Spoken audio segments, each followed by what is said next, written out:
What if you were handed a secret list of movies so shocking, so transgressive, they were banned, censored, and whispered about for decades? Would you press play or look away? Welcome to the wild heart of 1970s exploitation cinema, where no taboo was off limits and every screening was an act of rebellion. Tonight, we'll drag you through 20 films that scandalized, terrified, and electrified audiences. Steel your nerves. Are you ready to experience the films that society tried and failed to bury? Number 1. Pink Flamingos, 1972. If cinema has a midnight heart, it beats in the outrageous, filth-caked reels of John Waters' Pink Flamingos.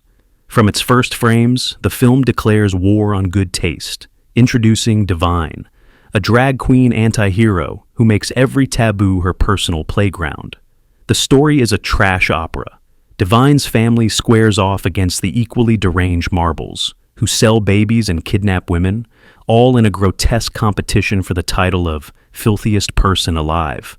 Waters films bestiality, incest, and public indecency with the same deadpan glee, daring the audience not just to watch, but to cheer. Shot guerrilla style in Baltimore for next to nothing, Pink Flamingos sparked midnight movie culture, screenings where audience members howled, gagged, and applauded in equal measure. Waters became infamous for mailing soap to British censors who demanded cuts. Divine's infamous dog poop scene became a kind of cinematic litmus test. Are you in or are you out? What was once prosecuted as obscenity is now revered as ground zero for queer cinema and outsider art. The film endures because it's fearless, weirdly joyous, and fundamentally honest about its own depravity. Pink Flamingos is not for everyone. Maybe not for most people, but those who love it with a fever no amount of soap could ever clean. Number 2. Super Vixens, 1975. If cartoonish sex, bad taste, and over-the-top violence are your thing, Russ Meyer's Super Vixens is the holy grail. It's a Technicolor fever dream where every woman is a hypersexual Amazon, every man a pervert or a fool, and every scene an excuse for outrageous sight gags or bare skin. The plot, what there is of it, follows ranch hand Clint, who is framed for murder by a corrupt, sex-crazed cop, and finds himself on the run, betting a parade of super vixens with outlandish names like Super Soul and Super Cherry. Meyer, always the iconoclast, makes the violence as over-the-top as the nudity. Super Angel's murder, played for dark laughs, is as cartoonish as a Looney Tunes short, with geysers of blood and impossible slapstick. Critics were divided between horror and admiration. Was it pornography, satire, or some weird new hybrid? The film was banned or heavily cut in multiple territories, but its reputation only grew. Fans marveled at Meyer's rapid editing, his wild use of color and sound, and his uncanny ability to make the outrageous seem almost normal. Super Vixens is both a parody of exploitation and its purest distillation, loud, fast, lewd, and impossible to forget. A pop art ode to sex, violence, and total cinematic anarchy. Number 3. Sugar Cookies, 1973. Lloyd Kaufman, yes, the trauma guy, and a young Oliver Stone teamed up for Sugar Cookies, a strange, seductive blend of softcore eroticism and Hitchcockian noir. The plot reads like an erotic fever dream. Mary Woronov plays a manipulative model who seduces and films her lover's murder, then sets out to find a lookalike to play the victim in a twisted snuff fantasy. The line between reality and fantasy blurs, and the film becomes a dizzy, glittering descent into voyeurism and sexual power games. What sets Sugar Cookies apart is its style. Instead of grimy handheld shots and sweaty desperation, the film luxuriates in moody, artful lighting and chic, early 70s set design. The jazzy lounge soundtrack purrs beneath scenes of bubble baths and candlelit seductions, making everything feel dangerous but strangely beautiful. There's an art house soul beneath the exploitation shell, a sense that Kaufman and Stone are having a sly conversation with the audience about the very nature of watching and being watched. Mainstream distributors were wary, but the drive-in crowd devoured it, especially once the film's more explicit moments hit the rumor mill. Decades later, Sugar Cookies is remembered less for its nudity and more for its stylish, twisted meditation on desire, control, and the blurry boundaries of cinema itself. Number 4. Faces of Death, 1978. Long before YouTube reaction videos or shock horror clickbait, Faces of Death dared audiences to look at what society usually hides. Directed by John Allen Schwartz, this legendary Mondo film stitches together a wild patchwork of autopsy rooms, animal slaughterhouses, and grotesque stunts, blending actual documentary footage with theatrical reenactments that dared you to figure out what was real. The most infamous sequence, a so-called monkey brain banquet, was faked in a restaurant's back room, but viewers at the time didn't know or care. Marketed with lurid claims of being banned in over 40 countries, Faces of Death became an underground legend. Teens rented battered VHS copies from video stores and dared each other to watch the infamous opening autopsy, the electrocutions, the gory animal sequences. Moral guardians were scandalized. Parents lobbied for outright bans. Naturally, every kid had to see it. Its mystique only grew with every urban legend. Was that scene real? Did anyone faint? For many, the fear was less about what was on screen and more about what the film represented. A world with no filter, no comfort, and no taboos. Today, Faces of Death feels more like a time capsule than a true horror film, but its impact lingers, a primal dare that still chills the curious and the unwary. Number 5. Elsa Shewolf of the SS, 1975. If there's a single film that encapsulates the taboo-smashing audacity of 1970s exploitation, it's Elsa, Shewolf of the SS. Set in a Nazi medical camp, Diane Thorne stars as Elsa, a sadistic commandant obsessed with proving women can endure more pain than men. What follows is a barrage of torture, sexual humiliation, and gory experiments, all staged with a lurid glee that manages to be both mesmerizing and deeply uncomfortable. Shot on repurposed Hogan's Heroes sets in Canada, the film's sleaze factor is cranked to 11. Boiling water, tests, forced surgeries, sexual games with prisoners, and an unending parade of graphic punishments. Yet, behind the shock, Elsa herself became an icon of exploitation, a dominatrix in jackboots and tight uniforms, wielding her sexuality as both weapon and armor. For censors, the movie was an instant red flag. Germany banned it outright, while most countries cut or buried the nastiest scenes. But its reputation only grew, spawning 3 equally outrageous sequels and countless rip-offs. Some see it as pure, indefensible trash, others as a strange, cathartic commentary on power and gender. One thing's certain, no one who endures its 2-hour onslaught forgets Elsa's steely stare or the movie's operatic excess. Love it or loathe it, this film remains one of grindhouse cinema's most infamous jaw-dropping spectacles, proof that the 70s held nothing sacred. Number 6. Blood-Sucking Freaks, 1976. Step right up to the most notorious theater in the grindhouse circuit, where sadism and sleaze take center stage in Blood-Sucking Freaks.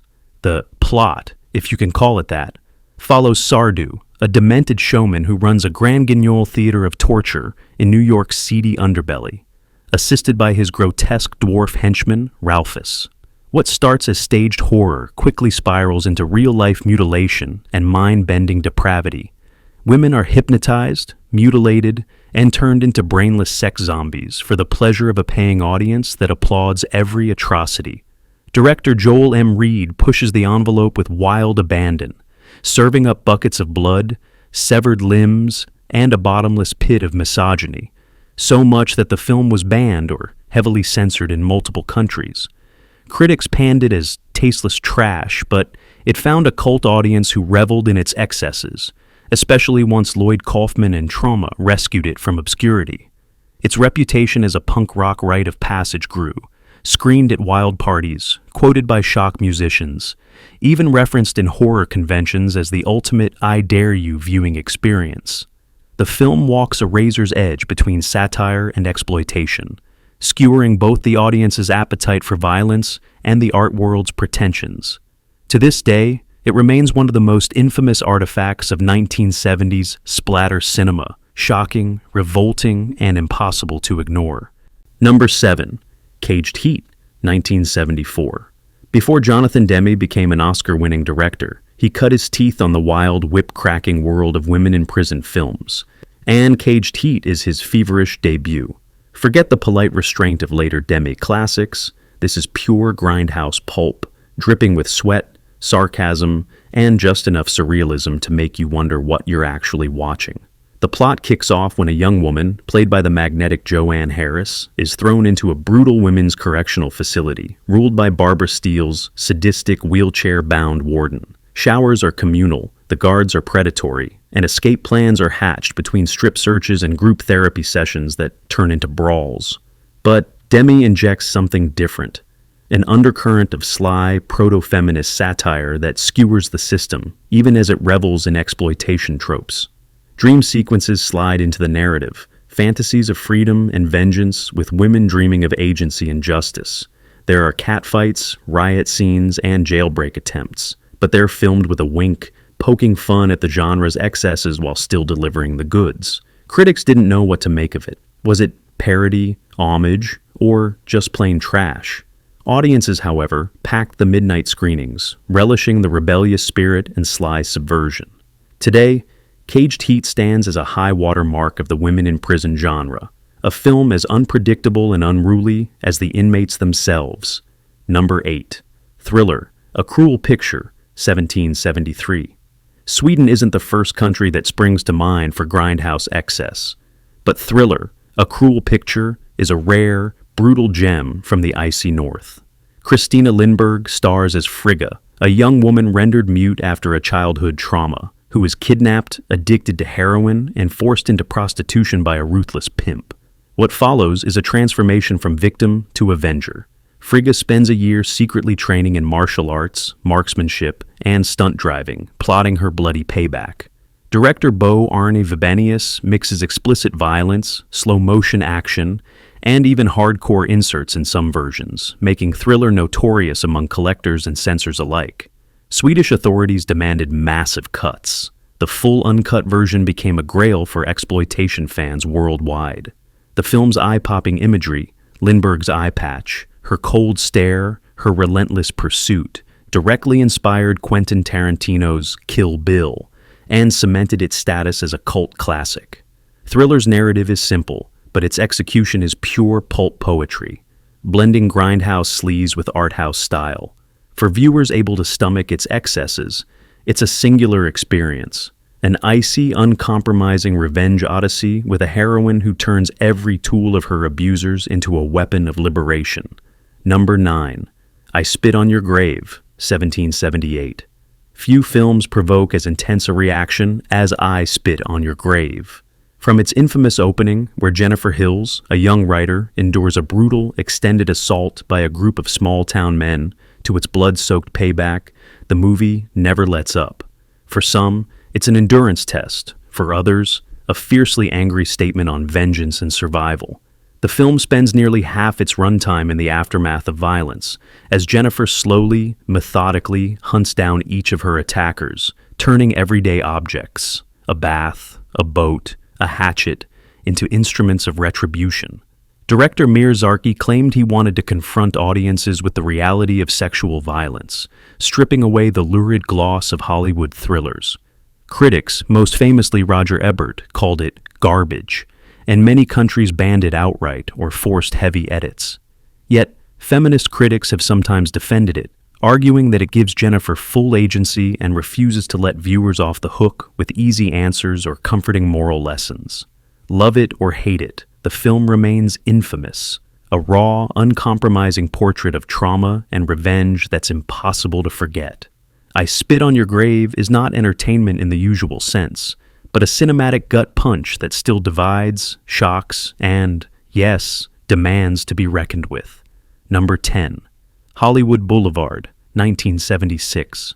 Before Joe Dante and Alan Arkush made their names in mainstream Hollywood, they unleashed a riotous love letter to the very bottom of the film industry with Hollywood Boulevard. Framed as a meta-comedy about the making of B-movies, the film follows bright-eyed Candy Rylson as she lands a job at the hilariously cheap Miracle Pictures.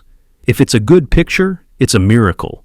From there, it's a whirlwind of washed-up stars, dime-store directors, and crew members who will risk life and limb for a day's work or a fleeting moment on camera.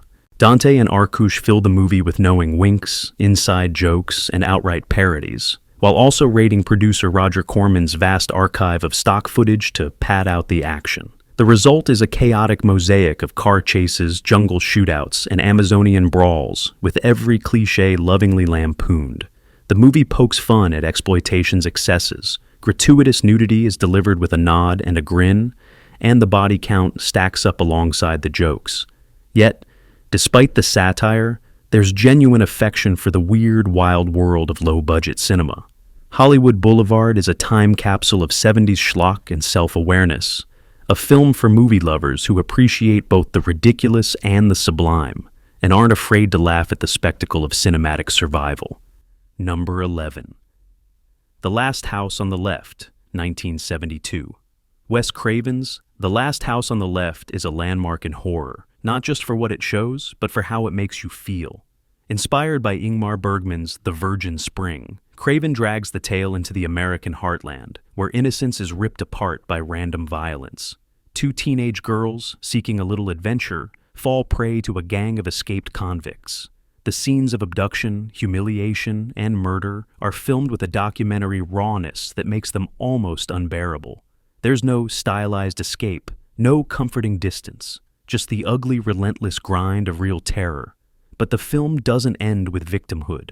In a now famous reversal, the killers inadvertently seek refuge in the home of one of their victims. The parents' discovery leads to an eruption of vigilante violence. Circular saws, shotguns, and bloody justice served cold.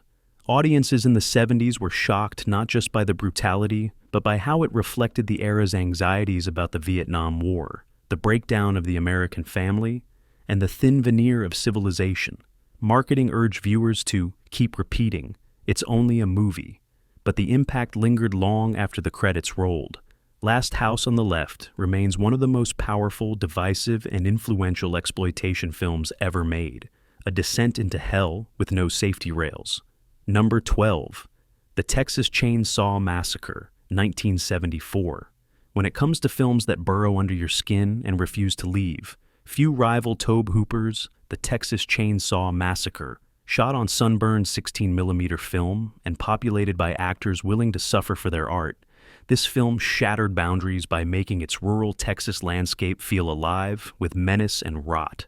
Ironically, it's far less gory than its reputation suggests.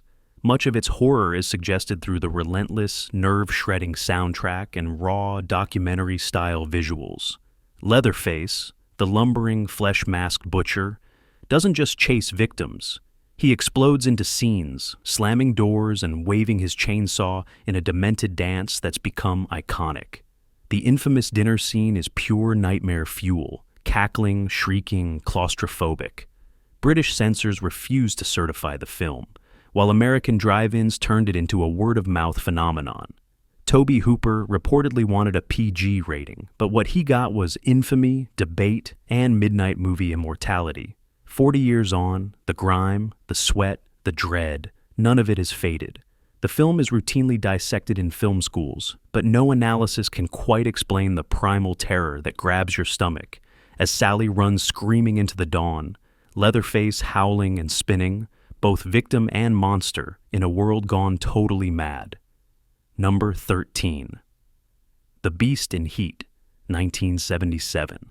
Few films test the boundaries of taste and endurance like The Beast in Heat. Birthed from the notorious Italian Nazi-exploitation cycle, this film throws every conceivable outrage onto the screen. The plot, such as it is, centers around a sadistic Nazi doctor, Ellen Krach, who has engineered a mutant beast, caged and perpetually aroused, to terrorize and assault female prisoners. The setting, a World War II POW camp, where every day brings new horrors, graphic torture, sexual assault, and random violence that barely feign any connection to real history. The film's exploitative extremes earned it both infamy and a spot on the UK's banned Video Nasty list. What sets The Beast in Heat apart isn't just the taboo content, but the unhinged, almost surreal way it careens from cheap war movie battle scenes, often spliced from unrelated footage, to grotesque horror. There's no real attempt at narrative coherence. Instead, the movie bombards viewers with one provocation after another, daring you to keep watching. For some, It's the cinematic equivalent of an endurance test. For others, a morbid curiosity and collector's holy grail. Decades on, it remains one of exploitation's most notorious relics. A movie people talk about in shocked whispers. Its title alone enough to unsettle even seasoned horror fans. Number 14. SS Experiment Camp, 1976. Few films on the video, nasty list earned their notoriety with such calculated provocation as SS Experiment Camp, an Italian Nazi-exploitation shocker set in a hellish World War II death camp. The movie doesn't just push the boundaries of taste, it incinerates them. The story, if you can bear to call it that, centers around a sadistic Nazi officer, Dr. Steiner, obsessed with medical experiments that involve sexual mutilation, forced sterilization, and attempts to create a new Superman. Victims are paraded, tortured, and humiliated in scenes designed to outrage both history and decency. The film's marketing doubled down on its scandalous imagery, including a poster featuring a crucified naked woman, which was banned or censored in many countries. The UK government seized and destroyed tapes, while Germany and Australia refused any official release. Some argued that the film's over-the-top brutality and sexual sadism make it little more than cheap exploitation, while others see a subversive, if accidental, commentary on authority and abuse. Whatever your view, SS Experiment Camp became a symbol of the video nasty era, a film spoken about in hushed, scandalized tones by both fans and foes. Today, it's as much a piece of exploitation folklore as a movie, its title evoking memories of an era when censors battled, collectors hunted, and the line between history and horror was trampled into the mud. Number 15. Fight for Your Life, 1977. If you want to understand why some grindhouse films caused real-world outrage, look no further than Fight for Your Life. This movie doesn't tiptoe around controversy, it headbutts it. The premise is simple and explosive. 3 violent convicts, led by a seething racist white supremacist, break into the home of a devout black family and unleash a night of humiliation, racial slurs, and psychological torment. For much of the film, the family is beaten down, their dignity and faith tested to the breaking point.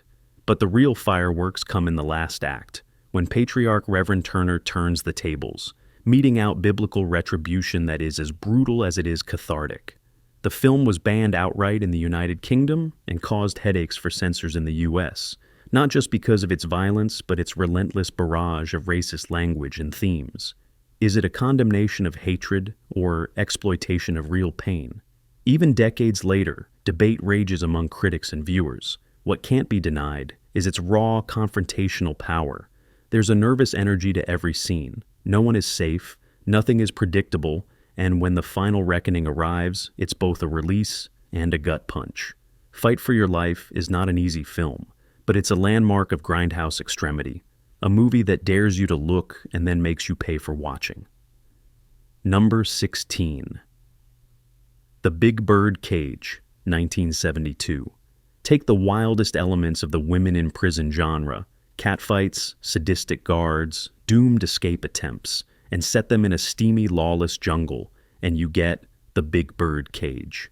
Director Jack Hill, already a veteran of exploitation cinema, brings together Pam Grier and Sid Haig for a riotous tale of revolution, camaraderie, and jungle justice. The titular Birdcage is a grim sugar mill where women are imprisoned, overworked, and brutalized by a cast of over-the-top villains. Pam Grier's Blossom is a force of nature, sexy, tough, and fiercely independent, who fakes her own arrest to infiltrate the prison and spark a full-scale uprising. Sid Haig, her anarchist partner, adds comic mayhem and political subtext to the mix. The movie is filled with wild brawls, quicksand struggles, and jailbreak madness, all set to a funky score that keeps the energy high. Unlike some mean-spirited entries in the genre, The Big Bird Cage infuses its chaos with a sense of solidarity and fun. When the women finally revolt, it's a cathartic, fist-pumping moment of triumph. Hill's camera revels in both exploitation excess and genuine empowerment, making the film a beloved cult classic and a standout in the crowded jungle of grindhouse cinema. Number 17. The Arena, 1974. Imagine the ultimate drive-in fever dream. Pam Grier, having already conquered blaxploitation as Coffee and Friday Foster, is kidnapped, stripped of her agency, and dumped in the dust of ancient Rome. In the arena, she and Margaret Markov are sold into gladiator servitude and forced to brawl for a leering toga-clad crowd. The formula is pure 1970s exploitation alchemy. Take the ferocity of a women-in-prison flick, swap the barred windows for the marble columns of Cinecittà's leftover Ben-Hur sets, and let the catfight spiral into all-out rebellion. Greer, always magnetic, wields her trident with Amazonian rage, her sweat and determination outshining even the studio's recycled armor. Critics at the time sneered at its tacky feminism, with its topless combat and slow-motion breastplates, but audiences loved it, a guilty pleasure history lesson, as lurid and excessive as a tabloid headline. The soundtrack by Francesco Damazzi pulses under the action, giving the whole saga an unmistakable groove that places it squarely in the grindhouse pantheon. There's a certain punk energy here, as our heroines inspire a slave uprising, turn the tables on their captors, and unleash the very lions meant for their doom. The arena remains a pulpier, bloodier cousin to Spartacus, best enjoyed with popcorn, a flask of something cheap, and an appreciation for cinematic sweat and subversion. Number 18. Lady Snowblood, 1973. In the icy snowscapes of Meiji-era Japan, vengeance blooms like a crimson flower in Lady Snowblood. The film's heroine, Yuki, born in prison, trained since childhood in swordplay and revenge, is an unstoppable force on a singular mission: avenge her mother's rape and the murder of her family. Every duel she fights is a ballet of stylized violence, with geysers of bright red blood spraying across pristine white snow. The film's structure is as elegant as its violence is shocking, told in flashbacks, split screens, and poetic voiceover. Lady Snowblood is as much art house as grindhouse. Director Toshiya Fujita crafts a world where beauty and brutality intertwine. Meiko Kaji, with her icy stare and haunting theme song, became an icon, inspiring countless imitations. Quentin Tarantino paid direct homage in Kill Bill, borrowing not just visuals, but the very mood and spirit of the film. Japanese censors rated it for adults only, but audiences flocked to see Yuki's journey, making the film a box office hit and spawning a sequel. Lady Snowblood endures as one of cinema's most memorable revenge tales, lyrical, violent, and unforgettable. A story where justice is as cold and implacable as the winter wind, and vengeance is written in blood on snow. Number 19. Foxy Brown, 1974. No one embodied 1970s exploitation cool quite like Pam Grier, and Foxy Brown stands as her fiercest, most uncompromising showcase. Grier's Foxy is a one-woman wrecking crew, posing as a high-class call girl to infiltrate a vicious heroin syndicate, torching the villain's limo, and dispatching henchmen with everything from shotguns to razor blades hidden in her afro. Every scene pulses with danger, wit, and outrage. Director Jack Hill doesn't just use blaxploitation tropes, he supercharges them. Saturated colors, funk-heavy soundtrack, snappy dialogue, and a social conscience sharpened to a blade. The film's violence is cathartic, not gratuitous. Foxy's anger feels righteous, and Grier channels the real frustrations of the era's racial and gender politics. British censors panicked. American TV versions were hacked to bits, but nothing could stop Foxy's swagger. The film's legendary climax, Foxy strutting past dumbfounded cops, the villain's manhood pickled in a jar, became an instant classic, a moment of feminist triumph wrapped in grindhouse bravado. Grier's performance is the stuff of legend, and the film's fearless mix of social satire, over-the-top action, and genuine pathos makes it not just a blaxploitation essential, but a towering figure in the whole exploitation genre. Foxy Brown didn't just kick open doors, she burned down the whole house and danced through the ashes. Blackula, 1972. Some titles are so outrageous they become cultural shorthand. Blackula was meant to be just a quick cash-in on the blaxploitation boom, an African prince turned vampire in 1970s Los Angeles. But what emerged was a cult horror classic that mixed supernatural chills with real social commentary. William Marshall plays Prince Mamuwalde, who's cursed by Dracula himself, and awakens centuries later to stalk the city in search of blood, love, and justice. Marshall's performance is regal, tragic, and deeply human. No mere monster, but a victim of colonialism and prejudice, lashing out at a world that never accepted him. The film's funky score and gritty LA setting give Blackula an energy all its own. It's part police procedural, part tragic love story, and part old-fashioned monster movie, but it never feels like a simple parody. The scenes of Mamuwalde confronting bigotry and violence resonate beyond the vampire trappings, giving the film unexpected weight. Critics sneered at the title, but audiences flocked to theaters, making Blackula a box office hit and paving the way for a sequel and countless imitators. Today it's recognized as an essential piece of black horror cinema, proof that even the most outrageous premises can deliver thrills, pathos, and a fresh bite of cultural subversion. Which one are you brave enough to watch first? Which story will you dare to tell your friends about at midnight, when the lights are low and you can almost hear the flicker of a battered projector in the background?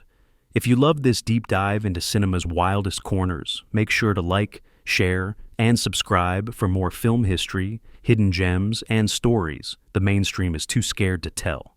Got a favorite Grindhouse classic or a personal midnight movie memory? Drop it in the comments. We want to hear all your wildest recommendations and wildest tales.